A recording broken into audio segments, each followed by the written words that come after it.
মেয়েদেরকে হাফেজা বানালে বিবাহ শাদীর পর তারা স্বামী সংসার ও ছেলে মেয়েদের ঝামেলা নিয়মিত তেলাওয়াত করতে পারে না, ফলে কোরআন মুখস্থ থাকে না, এতে গুনাহগার হবে কিনা কিংবা হাফেজার মর্যাদা পাবে কিনা? অনেক পুরুষের ক্ষেত্রেও এটা প্রযোজ্য। কোরআনে কারীমের মুখস্থ করা সওয়াবের কাজ, অনেক বড় মর্যাদার বিষয়, কিন্তু মুখস্থ করার পর যদি কেউ ভুলে যায়, সে ভুলে যাওয়াটা যদি অবহেলার কারণে হয় তাহলে অবশ্যই গুনাহের বিষয়, গুনাহগার হবে।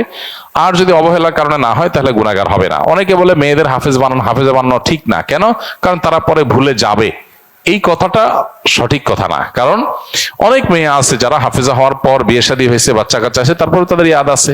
বিষয়টা নির্ভর করে যে সে আসলে কতটা সিরিয়াস। সে যদি কোরআনকে ধরে রাখার জন্য সচেষ্ট থাকে তাহলে ইনশাআল্লাহ সে ভুলবে না।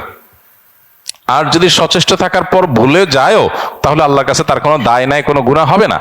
তো এই জন্য মেয়েদের হাফেজা বানানো ঠিক না, এই কথাটা ভুল। বরং যেটা সঠিক কথা সেটা হলো তাদেরকে হাফেজা বানানোর পাশাপাশি হিফজুল যেন তারা ধরে রাখে, সেইটা তাদেরকে বোঝাতে হবে এবং সেটা চেষ্টা চালাতে হবে। বাস, এরপরও চেষ্টার পরে যদি না হয় তাহলে আর কোনো গুনাহ হবে না ইনশাআল্লাহ।